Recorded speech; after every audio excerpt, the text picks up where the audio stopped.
Hello friends, स्वागत है आपका अपने चैनल स्टडी माफिया पे। तो आज के इस वीडियो लेक्चर में हम लोग पढ़ जाना है क्लास 4 की साइंस की बुक का चैप्टर नंबर 7 कीपिंग सेफ। मैंने इससे पहले इसके पार्ट 1 पार्ट 2 बना दिए। मैंने पार्ट 1 पार्ट 2 में इसका पूरा चैप्टर एक्सप्लेन किया था। उसका लिंक मैंने नीचे डिस्क्रिप्शन बॉक्स में दे रखा है। जो ब्लू लाइन आ रही है उसको क्लिक करके आप वो वाले वीडियो मेरी देख पाएंगे। तो उसमें मैंने पूरा चैप्टर एक्सप्लेन कर दिया था। इस वीडियो से हमें उसके ऑब्जेक्टिव टाइप क्वेश्चन करने हैं। तो विदाउट डिले अपने ऑब्जेक्टिव टाइप क्वेश्चन और इस वीडियो को शुरू करते हैं। तो हम पहले ऑब्जेक्टिव टाइप क्वेश्चन में करते हैं, कीवर्ड्स कर लेते हैं। इलेक्ट्रिक शॉक का क्या हो गया, कीवर्ड्स क्या है वो देखते हैं। Sudden pain and muscular spasm due to passage of electric shock. देखिए, जो सडन पेन और मस्कुलर स्पैम है किसके कारण, इलेक्ट्रिक करंट के कारण, उसको हम लोग इलेक्ट्रिक शॉक कहते हैं। Electric device, things that run on electricity. Electric device उसको कहते हैं, मतलब वैसे थिंग जो किस पे रन करते हैं, इलेक्ट्रिसिटी पे। First aid, immediate assistance to sick and injured person, मतलब इमीडिएट मतलब जल्दी का असिस्टेंट जो सिक करता है, इंजर्ड पर्सन को बचाता है, इंजर्ड पर्सन को before medical help. Medical help बड़े बड़े मशीन के हेल्प से ना, उससे पहले। मान लीजिए हॉस्पिटल हमारे यहाँ पे मान लो, समझो बस, और हमारी बाइक यहाँ पे, बाइक ही समझ के चलते हैं, या फिर अपनी कार समझ लो। आपका मान लीजिए एक्सीडेंट हो गया, ये पोल है यहाँ पे, आपका एक्सीडेंट हो गया, तो आप इतना, और ये वाला जो इतना रास्ता है, ये कितने किलोमीटर का है, सिर्फ देखने में इतना छोटा लग रहा है, नहीं तो कितने किलोमीटर का है, 25 किलोमीटर का। और इसको कार से कवर करने में कितना टाइम लगेगा, 4 to 5 आवर टाइम लगेगा। ये ऐसा आप समझ लीजिए। तो आप उससे पहले उतनी जल्दी कैसे पहुंच पाओगे, तो आप फर्स्ट एड लगा के अपनी थोड़ी देर के लिए शांत कर सकते हो, फिर गाड़ी भगा के वहाँ तक पहुंच जाओगे। तो वहाँ से फिर ट्रीटमेंट करवा लेना अगर ज़्यादा कुछ हो रहा है तो। पाइस रिंग by an insect with it organ. Sting क्या होता है, मान लो कोई इंसेक्ट्स ने हमें काट लिया, हमारे किसी भी ऑर्गन को, तो उसको हम स्टिंग कहते हैं। अब यहाँ पे समरी दिए गए हैं, समरी पढ़ते हैं। ये देखो भाई, समरी थोड़ा सा आप ज़्यादा पढ़ के जाना भाई। समरी पढ़ने से क्या होता है, जो ज़्यादातर क्वेश्चन है होते हैं ना, वो समरी से ही उठाए जाते हैं। ठीक है, ये समरी पढ़ते हैं। Accidents can happen anywhere, at home और आउटसाइड हो। जो एक्सीडेंट है वो कहीं भी हो सकते हैं, एट होम घर के अंदर भी और घर से बाहर भी। ठीक है, it is very important to follow safety rule. ये बहुत ज़्यादा इंपॉर्टेंट है कि आप सेफ्टी रूल फॉलो करें। Always obey your parents and teacher, हमेशा अपने पेरेंट्स और टीचर की बात माननी चाहिए, वो जो कहे उसे बात माननी चाहिए। डोंट यूज़ इलेक्ट्रिक अप्लायंसेस और device to on your own. कभी भी आपको इलेक्ट्रिक अप्लायंसेस और कोई भी डिवाइस नहीं करनी है खुद से।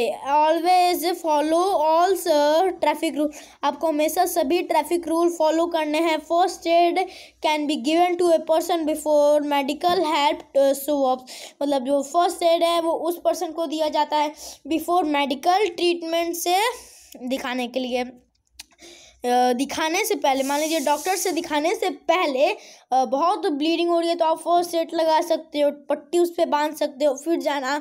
After an accident don't panic and remain काम।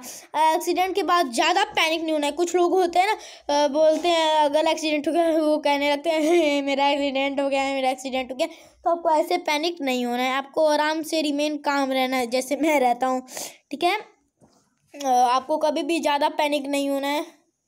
Objective type question, tick the correct answer. देखिए ये क्या दिया गया है, always cross the road at, हमेशा रोड को क्रॉस करना चाहिए, किससे, सबवे से तो नहीं करना चाहिए। फुट ओवर ब्रिजेस, ब्रिज से तो भाई नहीं करना चाहिए, ब्रिज से करना चाहिए, लेकिन कहाँ पे, तो ऑल ऑफ दिस तो नहीं होगा भाई, इसीलिए इसका आंसर क्या होगा, इसका आंसर जेब्रा क्रॉसिंग होगा। ठीक है, इसका आंसर जेब्रा क्रॉसिंग होगा।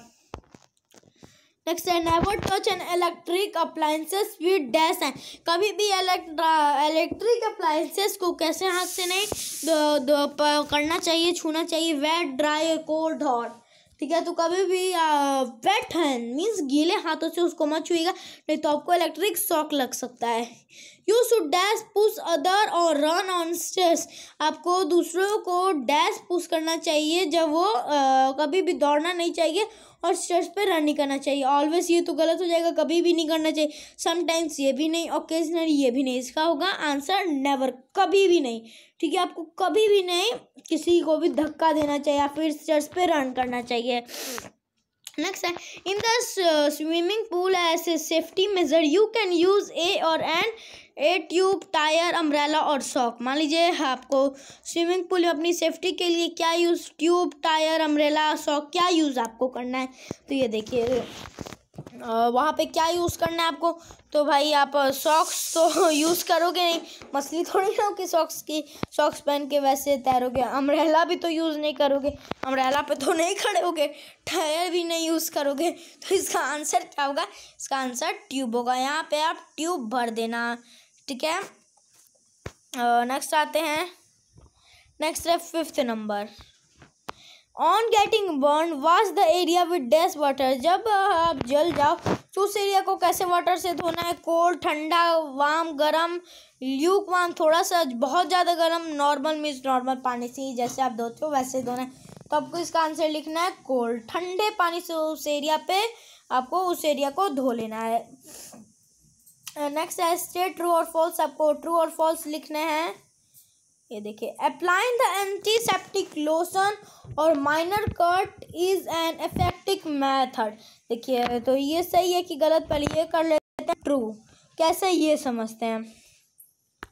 जो अप्लाई है, आपको एंटीसेप्टिक लोशन अप्लाई करना है जब छोटा सा मीन्स माइनर कट हो और वो इफेक्टिव मेथड से हो। तो आपको ट्रू इसको लिख दीजिएगा, ये सही है। Keep yourself very close to running fan. आपको रनिंग फैन से अपने आप को क्लोज रखना, नहीं भाई कुछ कट वट जाएगा, ये गलत स्टेटमेंट है, इसमें false. While burning cracker synthetic cloth should not be worn. जब आप क्रैकर को जला रहे हो तो कभी भी आपको सिंथेटिक क्लॉथ नहीं पहनना, ये तो भाई बात पूरी सही है, true. Some insects cause allergy, कुछ इंसेक्ट्स कॉज करते हैं एलर्जी, ये भी बात पूरी की पूरी सही है। ठीक है, नेक्स्ट है you should the wound bleed for impure blood to ooze out. ये तो भाई बिल्कुल भी गलत है, ये तो आपको कभी भी नहीं करना। Complete the puzzle using list of word and clue given. जो क्लू गिवन है उसके अनुसार आपको ये बॉक्स फिल करना है। मैं एक करके बता देता हूँ, अब बाकी क्या आपको खुद करने हैं। तो चलिए मैं 3rd नंबर कौन सा बताऊँ आप लोगों को। 2nd नंबर बता देता हूँ। If you are injured get dash from the elder person. आपको क्या लेना है, 2nd वाला। यहाँ पे आप फिलअप्स कर दोगे हेल्प, HE यहाँ पे हो गया LP हो गया ना भाई, P। चलिए अब P नहीं लग रहा है, अब P लग रहा है। चलिए नेक्स्ट एक और करके आप लोग को बता दे रहा हूँ मैं 4। चलिए वॉश ए डैश विथ सोपी वाटर। आपको अपने क्या को सोपी वाटर से धोना है। तो ये कौन सा क्वेश्चन है, 4th नंबर। तो यहाँ पे पजल में 4 ढूंढते हैं। चलिए 4th ये ढूंढ लिया हमने और यहाँ पे फिट कर देंगे कट। इसी तरीके से आपको सारे भरते जाने हैं जो यहाँ पे दिया गया है। ठीक है, और मैं एक और करके बता देता हूँ। चलिए 3rd नंबर कर लेते हैं। Some injuries need supply from dash kit. कुछ इंजरी को सप्लाई चाहिए, किससे चाहिए बताओ भाई, बताओ। 3rd नंबर है ना क्वेश्चन, ये इसको पहले 3rd नंबर ढूंढ लेते हैं। चलिए अब हमको मिल गया है, इसको पहले छोटा कर लेते हैं तभी आएगा कि आंसर बहुत बड़ा है।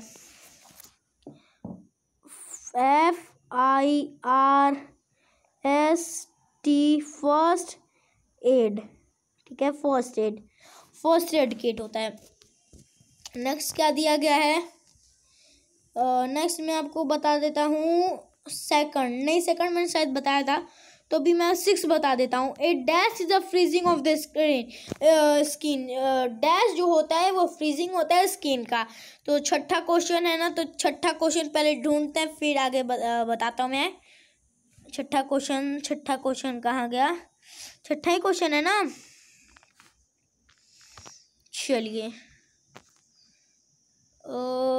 तो यहाँ पे हम भर देंगे, रुकिए मैं भरता हूँ।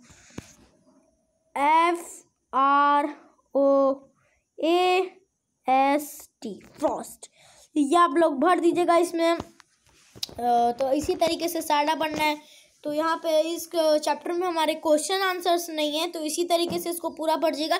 इस चैप्टर में हमारे क्वेश्चन आंसर नहीं है। ये वीडियो अच्छी लगेगी तो इस वीडियो को करेगा लाइक और चैनल को करेगा सब्सक्राइब। इस वीडियो को अपने तमाम पढ़ाई के ग्रुप्स में भेजिएगा एक क्लिक से।